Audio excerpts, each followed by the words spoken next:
So here we have two problems that I've already done, but I will talk about and go through how to do them. Okay, so for the first one, we have a set of two parents. As you can see, the 753 and the 750 are the two parents. I already put them in gene order. And then 5 and 4 are double crossovers. And so that means that they're the non-recombinants. So if you look at the F1 parents and you compare it to the double crossover, you can see that in the bottom one, the CN is at the top where it should be at the bottom with 4. So that means CN is in the middle. So then we're going to have to rearrange all of this to make CN the middle, which I've done here. And so then we have to find the crossovers.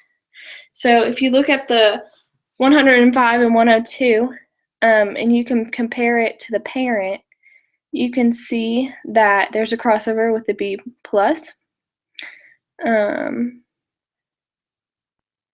This crossover right here with the C's, ignore that. I didn't mean to put that. And then for the 41 and 40, there's a double cross at the B's as well.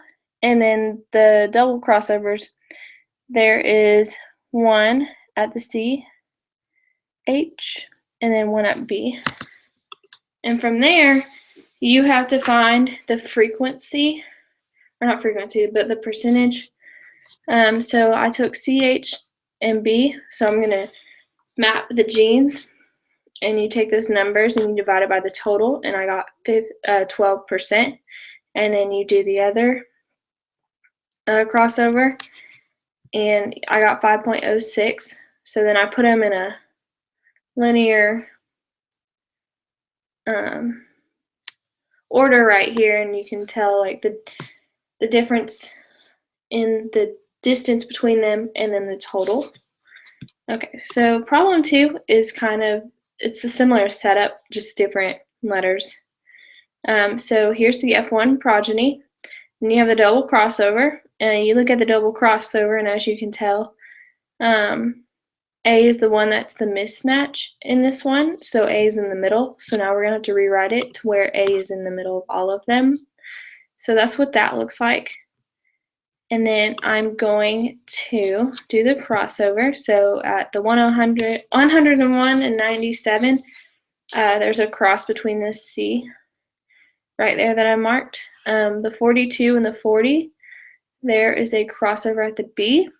And then there's a double crossover at the 14 and 10 from the T, or the pluses, and then B. Okay. So, I kind of messed up here. I'm really sorry. So I did the same thing. I took CA, and I got 22.1%. I took A and B, and I got 10.6%. And I just gene mapped them, and that's all you do. Thank you.